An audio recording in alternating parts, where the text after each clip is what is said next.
Hola les amis, j'espère que vous allez bien. Aujourd'hui, on va parler de comment sortir de la zone de confort. C'est parti! La zone de confort, comme on a pu le voir dans une précédente vidéo, il s'agit en fait d'une zone dans laquelle les personnes portent des masques et ont des comportements de faux semblants. Ce sont des personnes qui vont se matcher sur les désirs des autres. Elles ne sont jamais sorties de leur zone de confort, elles n'ont jamais pris le soin de vivre leurs rêves, écouter leurs besoins, écouter leurs envies. Maintenant, nous allons voir comment sortir de la zone de confort. Tout d'abord, pour sortir de la zone de confort, comment moi je me la représente? Je me la représente de cette manière. Imaginez-vous que vous êtes dans un repas, famille, d'amis, de personnes en fait que vous côtoyez régulièrement. Vous avez une place qui vous est désignée, vous avez une façon de vous tenir qui vous est désignée, vous avez une façon de manger qui vous est désignée sans prendre en compte vos besoins et vos envies.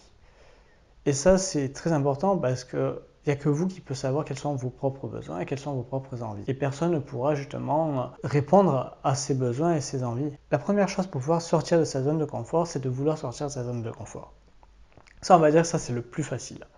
Une fois que vous sortez, donc vous sortez de la table, entre guillemets, et tout autour de vous, en fait, ce qui se passe, c'est que vous avez du brouillard, de la brume. Non pas un désert, mais un brouillard, une brume. Et ce brouillard, cette brume, au fur et à mesure que vous allez vous éloigner de la table, va s'épaissir. Et cette brume, en fait, symbolise plusieurs choses. Tout d'abord, l'inconnu. Vous ne voyez pas ce qu'il y aura en dehors. Vous ne voyez pas non plus ce qui va se produire, comment ça va se faire, quelles actions je devrais faire pour me diriger vers mon projet, vers mes besoins, mes envies, etc., etc. Donc cette brume est très très symbolique. En même temps, la chose la plus facile est donc de sortir de la table et de se diriger et d'aller vers cette brume. Et la chose la plus difficile, qui demande beaucoup d'autodiscipline, d'efforts en continu et soutenu, c'est de poursuivre vos actions en direction de votre projet. Lorsque vous êtes dans cette brume, que vous êtes sorti de votre zone de confort, vous serez tout seul. Il n'y aura personne, il n'y aura aucune personne qui va vous aider, du moins de votre entourage, pour vous dire ce que vous devez faire, comment le faire, faire ceci. C'est à vous à trouver vous-même et à vous automotiver vous-même pour réaliser telle ou telle action. La brume s'épaissit. Au bout d'un moment, cette brume, après, elle va s'éclaircir.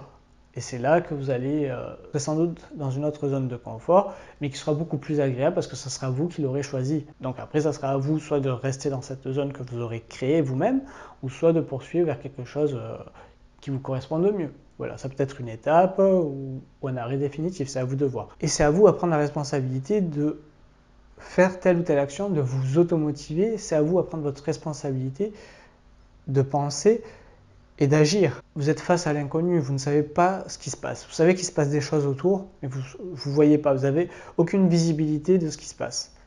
La seule visibilité que vous pouvez avoir, c'est ce que vous voulez à l'arrivée. Vous êtes dans la brume, et donc de ce fait, vous êtes tout seul. Il se peut que vous rencontrez d'autres personnes, et c'est peut-être aussi l'occasion peut-être de nouer des liens, de ne plus être seul quelque part, parce que vous êtes au même niveau, et vous pouvez peut-être avancer, faire un petit bout de chemin ensemble. Si c'est brumeux, c'est tout simplement parce que c'est pas assez clair. Voilà. Si vous êtes informaticien ou que vous avez joué à des jeux vidéo, vous devez sans doute connaître ce qu'est la sandbox. Je vais le faire très bref pour expliquer ce que c'est, je reviendrai plus tard. La sandbox, en fait, c'est un programme dans lequel les choses vont se construire progressivement.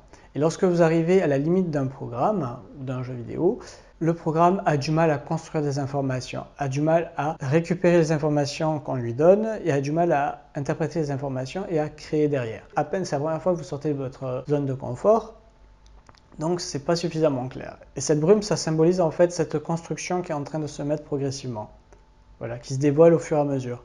Et c'est ça qui est fabuleux. Il existe un film qui illustre très bien la zone de confort avec Jim Carrey et ça s'appelle The Truman Show. Je vous recommande de le regarder si vous ne l'avez pas vu. Le film est extraordinaire parce que c'est Jim Carrey qui interprète un personnage dans lequel il est enfermé dans un dôme et ce dôme en fait c'est la télé-réalité, c'est son émission à lui sans que lui-même le sache. À la fin, il va comprendre que tout est répété, tout est synchronisé, tout ça, et il va sortir de sa zone de confort. Donc je vous recommande vraiment ce film, il est super. Et avant de sortir de sa zone de confort, en fait, ce qui se passe, c'est que c'est très symbolique parce qu'il y a une tempête, donc du coup, on peut reprendre l'effet de brume, tout ça. Mais ça va s'épaissir. En fait, il va moins voir les choses visuellement. L'environnement va essayer de le retenir. Mais lui, il ne veut pas être retenu. Donc du coup, il va persévérer. Et en persévérant, il va sortir de cette zone de confort. L'environnement qui essaie de vous retenir, Napoléon Hill l'a appelé le rythme hypnotique, dans son livre Plus malin que le diable, que je vous recommande fortement. Le rythme hypnotique, on pourrait le symboliser de cette manière. C'est un tourbillon qui va cristalliser vos habitudes, vos bonnes habitudes et vos mauvaises habitudes.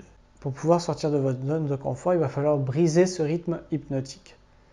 Et ça sera à vous à le briser. Donc, percer et persévérer au-delà de votre zone de confort, comme je vous l'ai dit. La première action est la plus simple. La plus difficile, c'est de mettre des actions en continu, de persévérer vers votre projet. J'espère que vous avez aimé cette vidéo. On se retrouve pour une prochaine vidéo. Pensez à vous abonner, à liker si ce n'est déjà fait. Partagez également sur les réseaux sociaux. Laissez-moi des commentaires si vous avez des questions et je vous dis à une prochaine. Ciao, ciao!